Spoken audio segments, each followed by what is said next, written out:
So my first toe into sewing swimwear was McCalls 7168, and I used a 1960s vintage fabric that I talk about in my previous June 2016 video.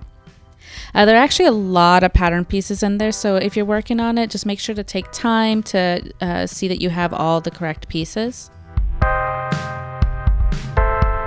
Everything with this bathing suit is actually sewn with a zigzag stitch. I actually used a 3-step zigzag stitch and a walking foot just to make sure that both pieces would slide together properly.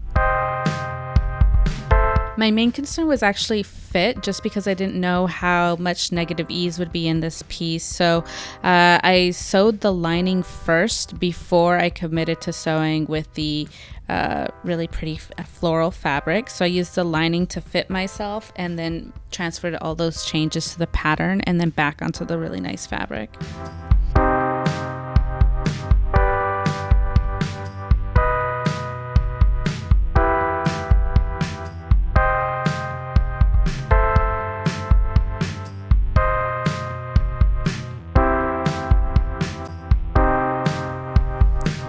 The waistband itself was a lot easier than anticipated. I actually, as I was sewing this, I realized that for every piece of swimwear that I've ever owned, I've never actually taken the time to pay attention to how it was made. So I'm actually not too sure off the top of my head how this compares to other swimwear, but to be quite honest, you can't even tell that this is homemade when you're looking at it.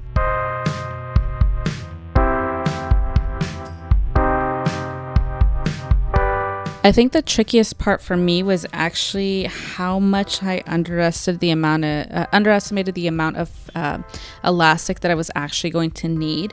I actually used a total of 4 packets of elastic, which are 3 yards a piece, and that kind of sucked for me because I only had 2 of black and 2 of white, so I ended up having to use mismatched elastic.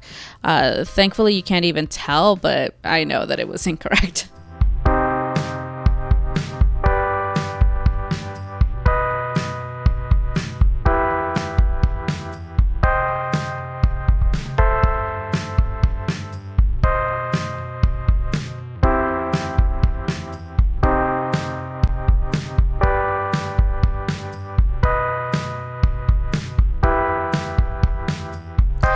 The legs of the bottoms were actually top stitched with this really fun kind of zigzag. Thankfully, this project kind of gave me an opportunity to work on my top stitching, and I definitely have to perfect that a little bit more. But it was a really cute touch with the briefs at the end.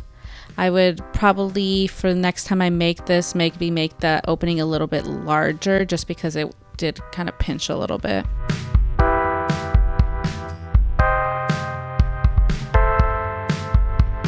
The top was actually the most time consuming, not because of any fit issues, though that was the part that concerned me about it. It was actually the elastic, just because you do have to stretch the elastic along the front a little bit more, so it puckers after you sew everything down.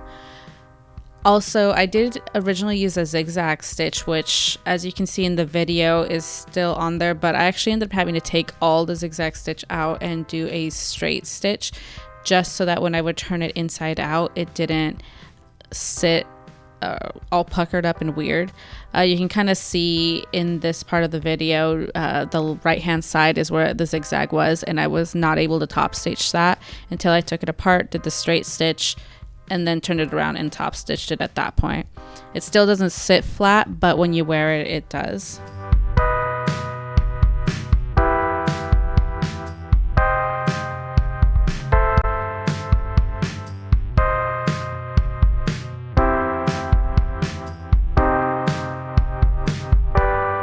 For the top band, there was actually some issues with the needle that I was using. This is when it actually started to cause little pricks in the tricot on the lining. So, when I started sewing, you could kind of start to see little dots and little puckers, which weren't hard to take out.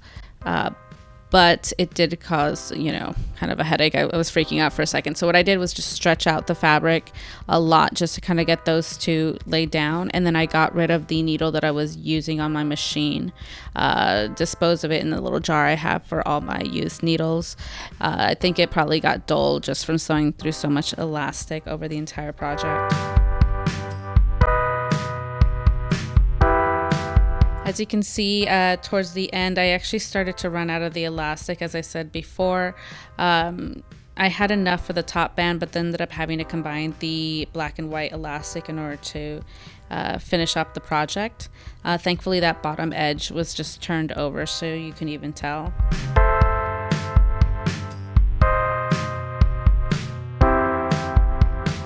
Overall, super happy with this bathing suit. I feel really good wearing it. I used McCalls 7168 and definitely recommend it.